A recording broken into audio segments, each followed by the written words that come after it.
stamane la partenza della vaccinazione di massa con gli ottantenni, oltre 1000 in questo primo giorno. Anziani determinati, non vedevamo l'ora che arrivasse questo momento.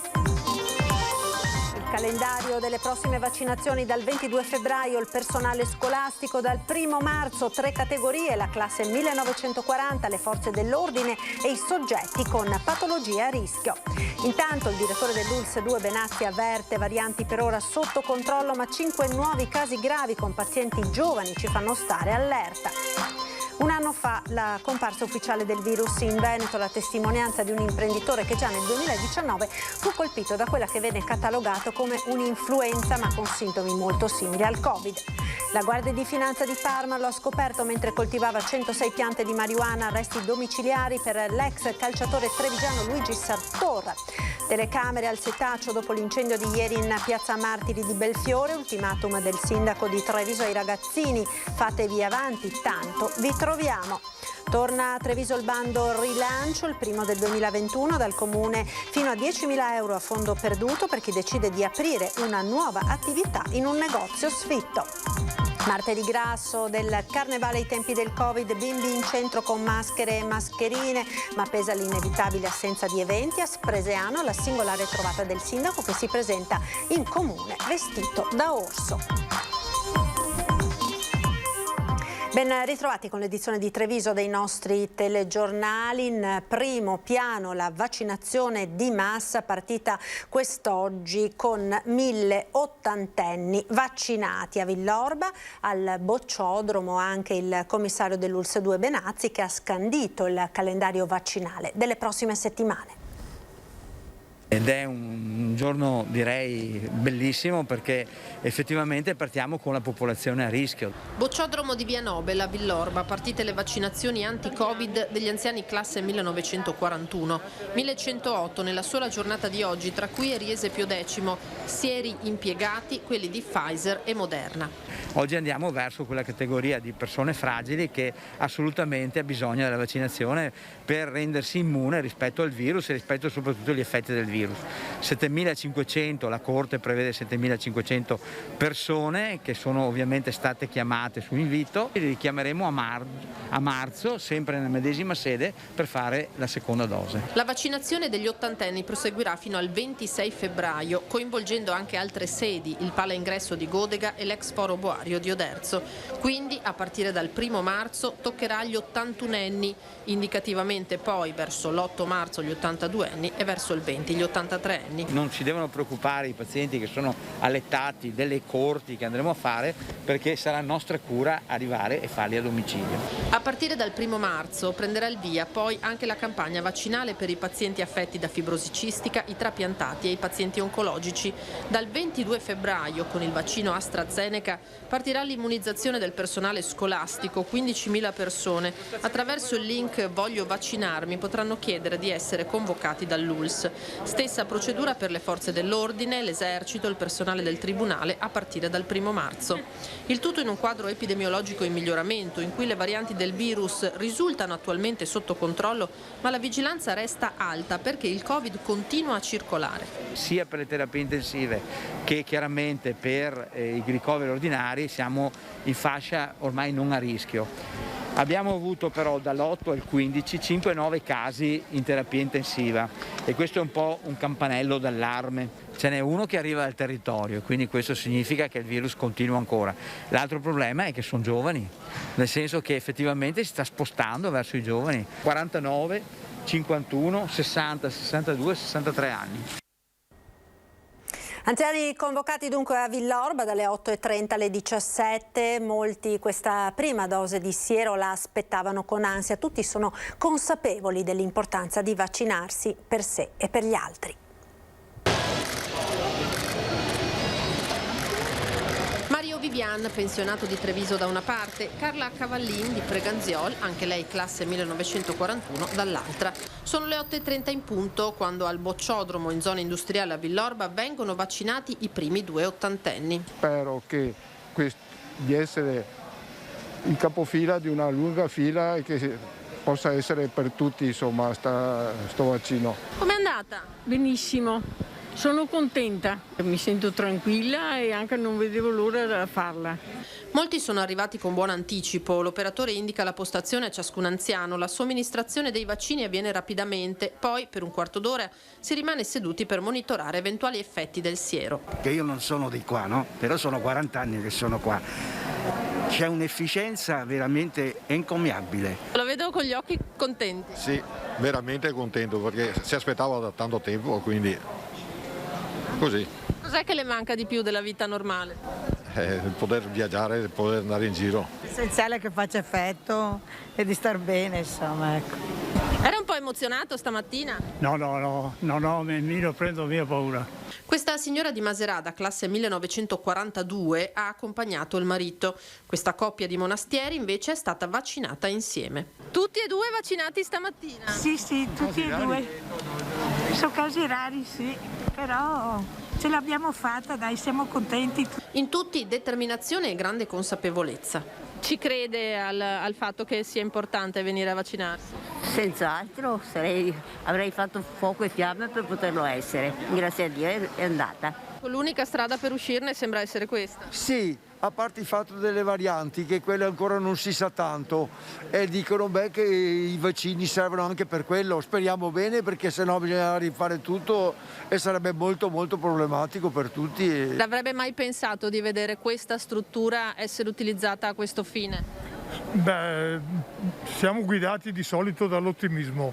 Non si pensa mai a queste cose, ma purtroppo capitano. E quando capitano è come una tegola in testa, dobbiamo scattare subito e renderci disponibili nel miglior modo possibile.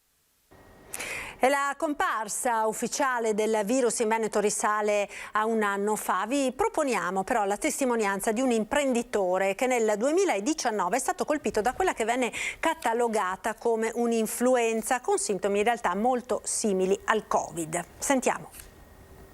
I sintomi e poi le conseguenze, anche quelle sul lungo periodo, sono gli stessi del Covid, solamente che un imprenditore di 57 anni di Spresiano, che lavora con articoli importati dalla Cina, è stato male non nel 2020, quando è esplosa l'emergenza, ma un anno prima, nell'aprile del 2019, quando di questo virus ancora non si parlava. Ho avuto un'influenza nel 2019 e sono andato avanti come fosse un'influenza normale, poi è aumentata sempre di più. Per curare la presunta influenza, molto più forte del solito, il medico gli ha prescritto antibiotici e aerosol, ma la malattia ha avuto pesanti strascichi. Ho cominciato a non sentire più il gusto e poi anche l'olfatto. E sono ritornato dal medico, mi ha fatto fare una visita a Motta. E prima una visita, poi mi ho fatto un esame, mi ha detto che ho preso un virus, senza specificare il nome del virus. Un virus generico quando ancora non si parlava di Covid. No, non si parlava di Covid, nessuno sapeva niente. Non basta, il 57enne è iniziato ad avere degli episodi simili a quelli che oggi nei malati di Covid vengono collegati alla cosiddetta nebbia cognitiva. Ho avuto dei vuoti di memoria, non ricordavo le cose brevi, ricordavo le cose vecchie di una volta, quando ero bambino, così improvvisamente.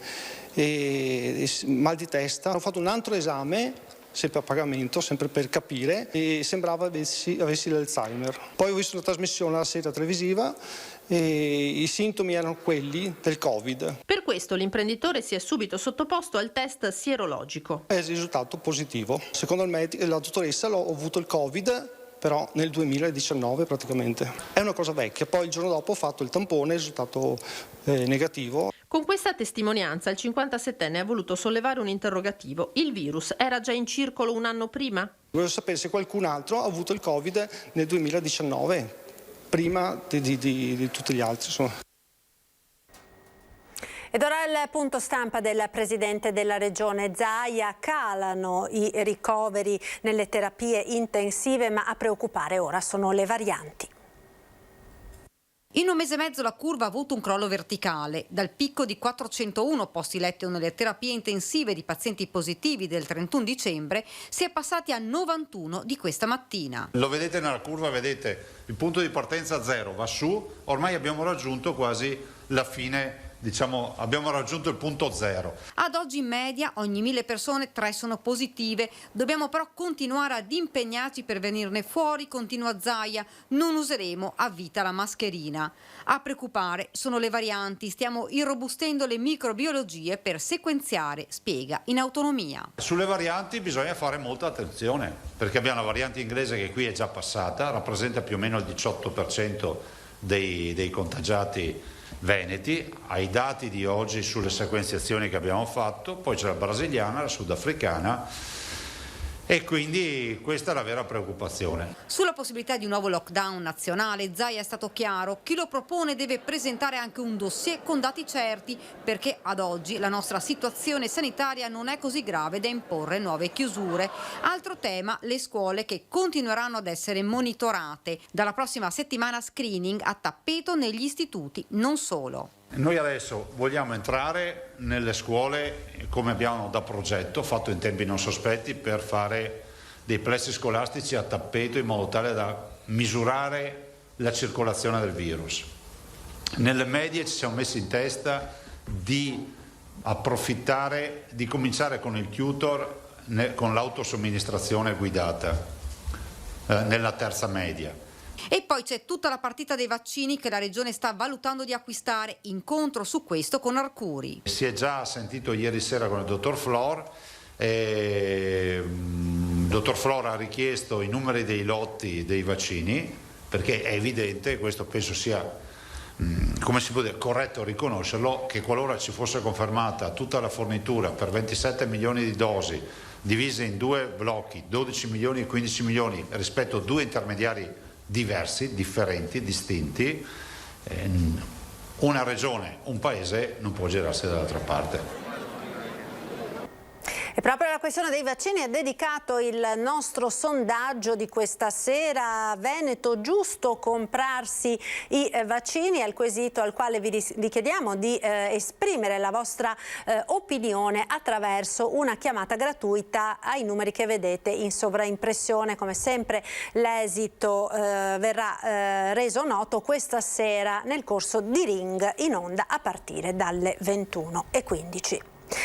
L'ex calciatore trevigiano Luigi Sartor, che ha militato in Juve, Inter, Roma, Parma e nel Vicenza di Guidolin, è stato arrestato dalla Guardia di Finanza di Parma, città dove vive da anni. Le Fiamme Gialle lo hanno trovato assieme ad un complice mentre stava curando una foltaserra di marijuana, 106 piante che aveva deciso di coltivare in un casolare in una piccola frazione della montagna parmense.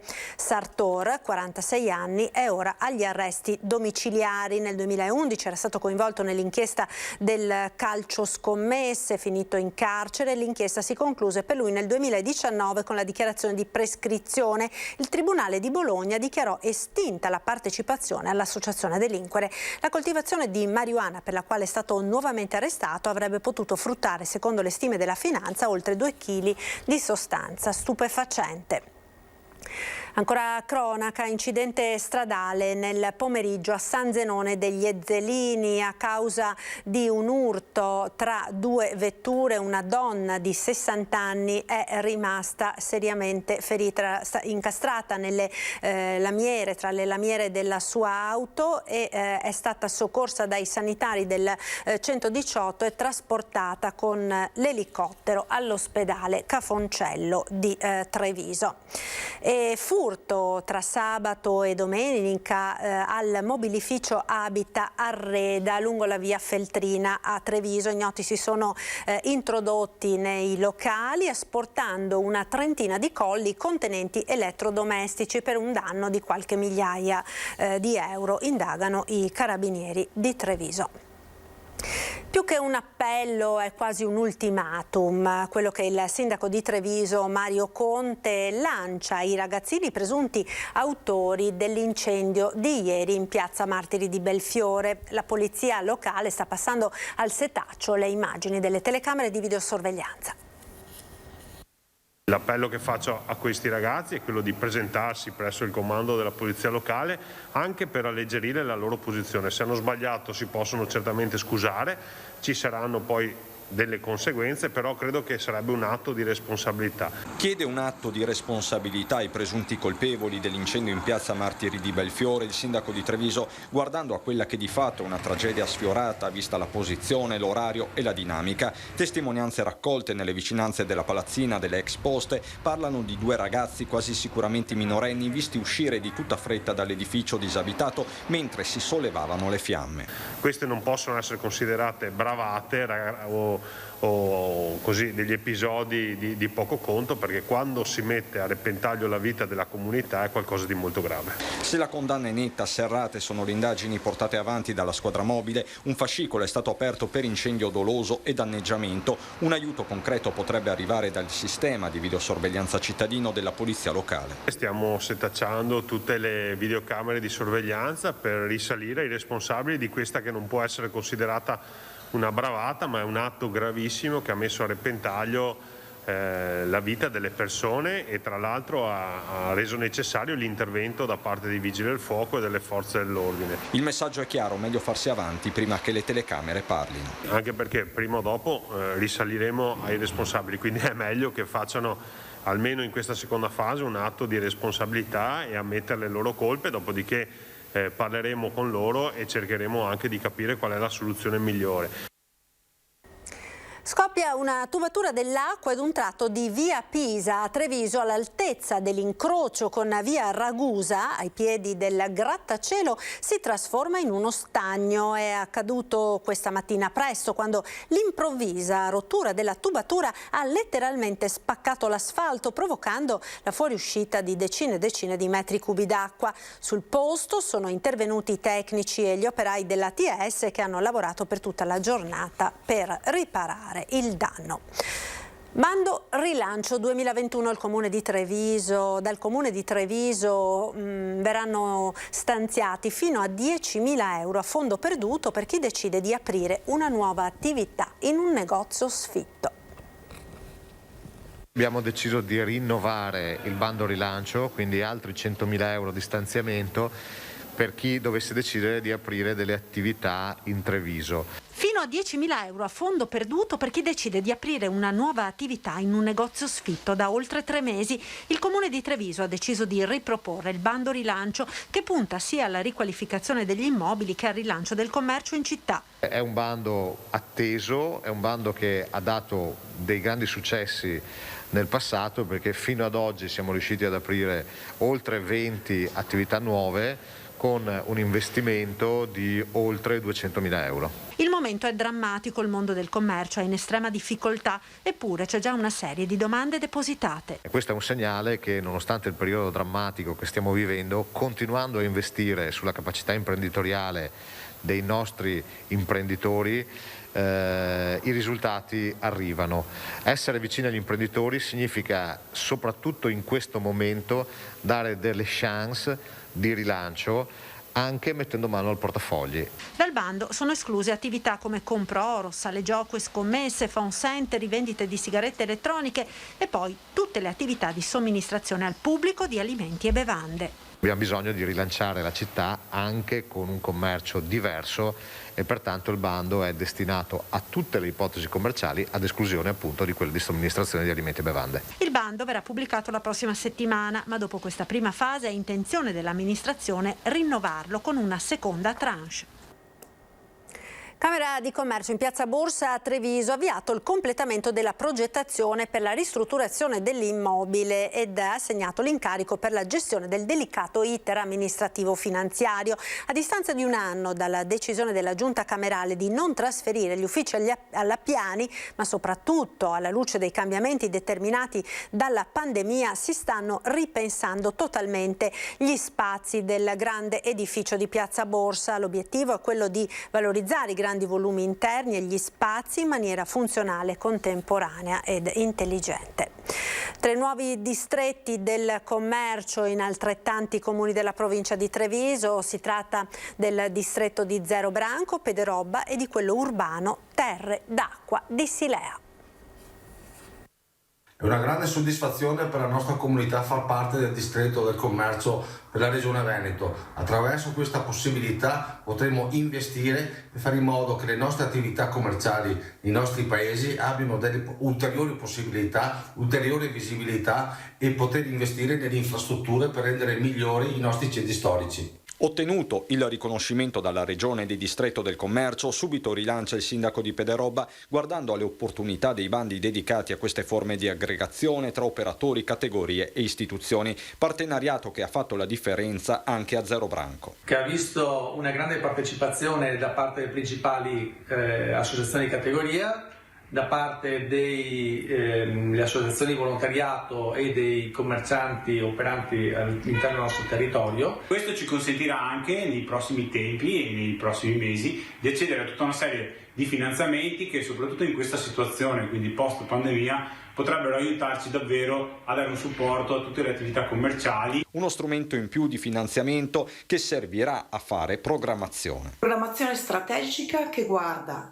allo sviluppo territoriale, ma anche allo sviluppo di opportunità economiche. Vuole essere questa per Silea una nuova strada da intraprendere per tutti insieme ripensare il nostro territorio e alla qualità di vita dei nostri cittadini. Ancora la crisi Covid, tra le categorie più colpite c'è anche quella degli autoservizi che ora chiedono alla Regione del Veneto di applicare le agevolazioni già in uso in regioni vicine come per esempio la Lombardia. Io ho colleghi che hanno anche 10-12 licenze, quindi 10-12 mezzi, o i parchi macchine dei bus operator che sono fermi perché gli hanno sospeso le gitte, i trasporti, che hanno magari una ventina, una trentina di mezzi, nel loro caso pesa. Chiedono attenzione e sostegno le imprese degli autoservizi della marca. Oltre un centinaio le ditte grandi e piccole che attraverso il presidente di Confartigianato Asolo e Montebelluna avanzano una richiesta importante al presidente del Veneto Luca Zaia. Chiediamo un sostegno per le categorie del trasporto persone, che sono i taxi, gli NCC e i bus operator, soprattutto i bus turistici. Chiediamo che venga, come hanno fatto altre regioni, sospesa la tassa automobilistica per le vetture. Un provvedimento che solleverebbe non poco i bilanci di aziende ferme da mesi. Se noi andiamo a vedere i cali di fatturato delle nostre aziende, vanno dal 70 all'80%. Quando noi ancora l'estate scorsa abbiamo chiesto degli aiuti, c'è sempre stato risposto, come ad altre categorie economiche, che noi da 10 anni beneficiamo dello sconto perché non abbiamo l'addizionale IRPEF. Questo è forse un ragionamento che va bene in generale, ma non credo che tutte le aziende, tutti i settori, tutti i comparti produttivi abbiano avuto cali del 70 all'80%. Un provvedimento peraltro già applicato dalle regioni confinanti. La Lombardia ha sospeso, non rinviato il pagamento del bollo auto e in più all'infine anno ha elargito un contributo di 1.500 euro per la nostra categoria, minimo dei 1.500 ai 2.500. Andiamo a Montebelluna ora, dove nell'ultimo consiglio comunale prima delle elezioni è stata approvata tra le variazioni al bilancio una che interessa tutti i trevigiani e non solo. L'opera principale saranno l'impiego di 715.000 euro per la rotatoria che andremo a realizzare in corrispondenza del semaforo attuale di Posmon. È l'ultimo atto della giunta di Marzio Favero prima delle nuove elezioni di tarda primavera. Un vero e proprio regalo per chi ogni giorno percorre sia la provinciale verso Vedelago che la Bassanese. Un semaforo trafficato costantemente e di fatto la porta ad est di Montebelluna. La previsione di questo importante cambiamento nella viabilità principale cittadina è per fine estate, con l'avvio del cantiere dopo aver naturalmente verificato la fattibilità delle deviazioni in relazione all'intensità del traffico. Un investimento importante che è in gran parte della variazione di bilancio votata nell'ultimo consiglio comunale di mercoledì scorso. Poi abbiamo 300.000 euro per la prima tranche di lavori di sistemazione della groppa, che è un'opera, che è un raccordo fondamentale per noi montebellunesi, in quanto ci consente di bypassare da est a ovest la città. Strada che ha subito degli smottamenti e che per importanza avrà bisogno anche di altri fondi. 300.000 euro è per la prima risistemazione che andrà poi a consentire, ci auguriamo in tempi brevi, di riaprire la strada al transito veicolare. Il lavoro completo necessiterà di altrettanti soldi di cui poi disporrà la prossima amministrazione. Martedì grasso sottotono causa Covid nella Marca, dove però non sono mancati momenti di spensieratezza, e a Spresiano il sindaco è arrivato in comune vestito da orso. Io dalla Regina dei Cuori. Regina dei Cuori e tu? Indiana. No, ci stiamo divertendo lo stesso, anche se con le mascherine è un po' brutto. È un carnevale speciale, anche con le mascherine è sempre bello. Basta un giro in giostra e qualche coriandolo, per il resto ci pensa l'immaginazione a rendere il carnevale unico, soprattutto tra i più piccoli. Questo è il martedì grasso in Piazza dei Signori, con tanti genitori impegnati a garantire un po' di spensieratezza. È una giornata un po' diversa, per non pensare sempre alle stesse cose, al Covid. È un carnevale un po' sottotono, a dire il vero. Di solito le portiamo a vedere i carri mascherati, ma comunque ci siamo presi comunque il tempo per festeggiare. Sempre, i bambini sono felicissimi e noi siamo felici di stare qui a Piazza dei Signori. Momenti di allegria non sono mancati un po' in tutta la Marca, dove carri mascherati hanno stazionato in sicurezza nelle piazze di diversi paesi, da Nervesa a Spresiano, dove il sindaco in versione orso si è presentato in municipio con la figlia Masha. Di ciao a tutti. Ciao a tutti. Ciao a tutti. Allora, volevamo semplicemente augurare un buon carnevale a tutti quanti, perché allora questo virus ci ha già tolto tanto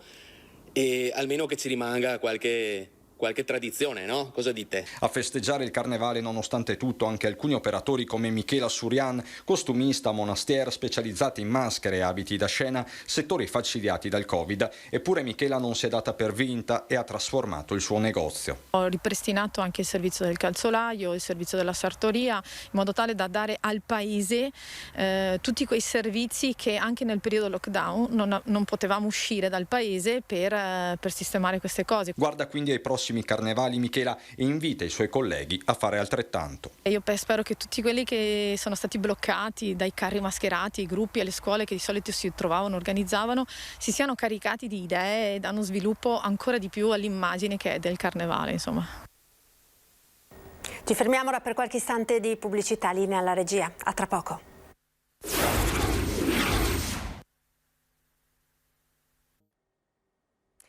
Rieccoci in studio, ora spazio alle notizie dalla provincia di Belluno.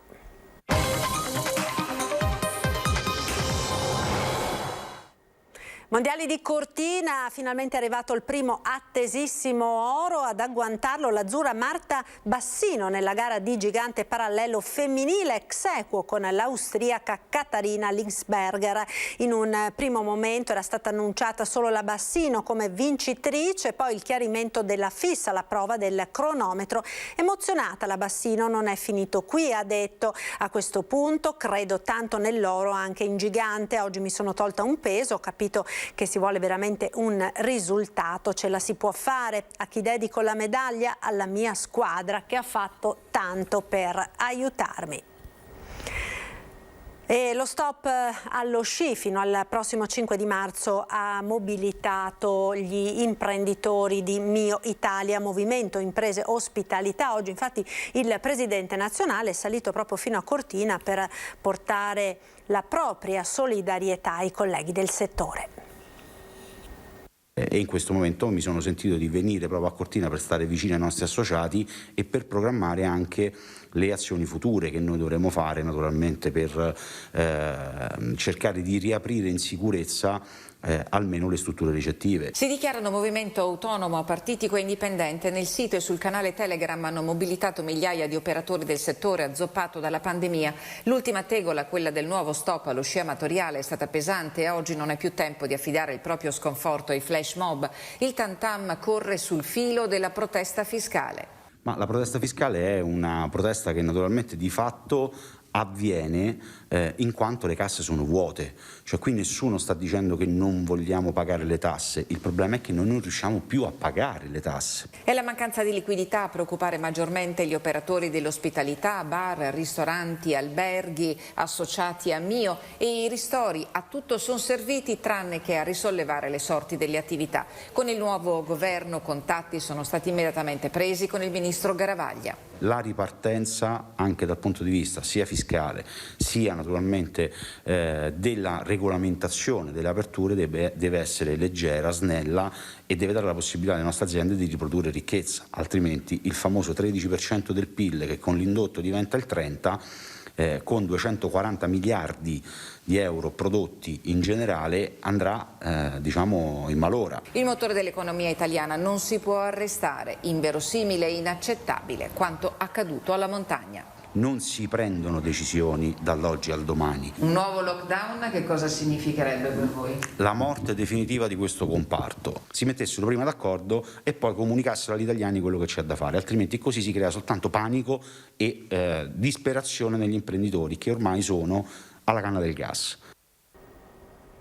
Un 19enne originario dello Sri Lanka e residente nel milanese è stato rinviato a giudizio dal Tribunale dei minori di Venezia per adescamento di minore. Le indagini svolte dal nucleo investigativo dei carabinieri di Belluno hanno accertato che il giovane, all'epoca dei fatti minorenne, dopo aver instaurato un rapporto di amicizia virtuale con un adolescente residente in provincia, le aveva chiesto ripetutamente di inviarle sue foto che la ritraessero nuda, minacciandola, qualora non l'avesse fatto, di fargliela pagare. I fatti risalgono all'estate del 2018, quando la giovane, dopo essere stata contattata dal ragazzo tramite un falso profilo Instagram, aveva ceduto alle sue lusinghe inviate via WhatsApp. In seguito alle richieste pesanti e minacciose, la ragazza, impaurita, raccontò tutto ai genitori, che sporsero denuncia. Variante di Longarone, stavolta si fa sul serio, pronto il progetto, per ora sulla carta. Un incontro con Regione ANAS per definire il tracciato della variante di Longarone, che è l'opera prioritaria inserita nel programma delle Olimpiadi 2026 destinata a cambiare il volto della viabilità sulla 51 di Alemagna. È un'opera da quasi 300 milioni di euro, diciamo che siamo a buon punto, ormai entro un paio di mesi potremo avere anche il progetto definitivo e poter procedere con tutto l'iter autorizzativo. Un primo passo per la stesura del tracciato di 11 km è già stato fatto e prevede una lunga galleria sotto Castellavazzo e un raccordo in prossimità del tunnel di Termine di Cadore. Resteremo in destra Piave, ci sarà una sorta di prolungamento autostradale con una strada a scorrimento veloce. Sarà a fianco della zona industriale, poi si innesterà in galleria sotto l'abitato di Castellavazzo fino all'attuale galleria di Termine di Cadore. Per il progetto definitivo bisognerà attendere la prossima estate, non vi è dubbio alcuno sull'impatto che l'opera avrà sul traffico. Ci sarà sicuramente un risparmio chilometrico di circa 4 chilometri, ovviamente poi toglierà il traffico un po' dal centro di Longarone e soprattutto penso che sia l'unica soluzione per risolvere definitivamente l'imbuto di Longarone, quindi per tutti coloro i quali vanno in Cadore o per la Val di Zoldo diciamo che avremo finalmente una soluzione che attendavamo da tantissimi anni. Restano molti interrogativi e riguardano le tempistiche per la realizzazione dell'opera a scorrimento veloce a 2 corsie che, mette le mani avanti Padrin, potrebbe non essere pronta per le Olimpiadi. Nei primi mesi del 2022 potrebbe concludersi l'iter per la valutazione di impatto ambientale, poi ci saranno i tempi per il progetto esecutivo, la conferenza dei servizi e l'appalto dell'opera. La variante di Longarone risolverà uno dei nodi più neri della viabilità bellunese, il più emblematico. Dal recovery plan si attendono risorse per affrontare gli altri gravi problemi della mobilità provinciale.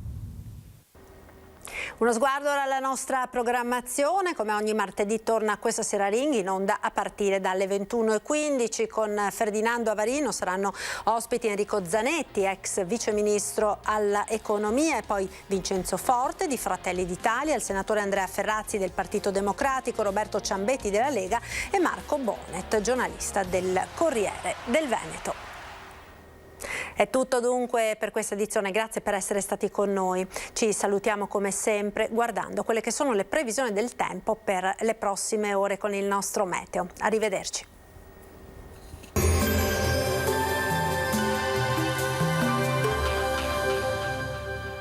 Lasciati ispirare dai nostri pavimenti e rivestimenti R di bagno. Tu scegli, noi pensiamo a tutto il resto.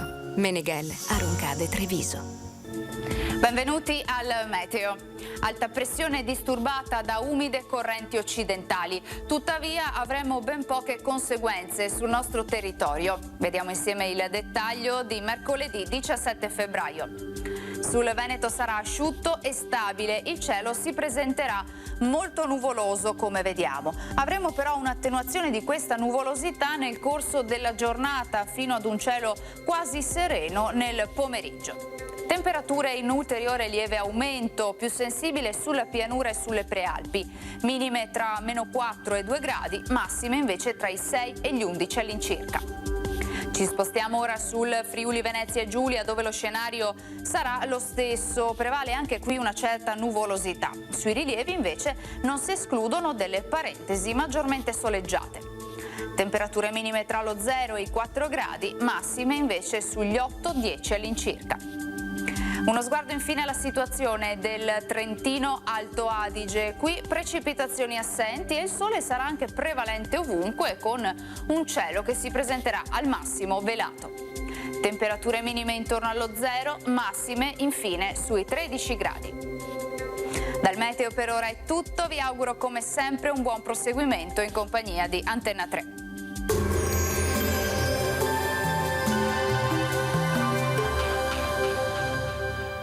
Lasciati ispirare dai nostri pavimenti e rivestimenti a Bagno. Tu scegli, noi pensiamo a tutto il resto.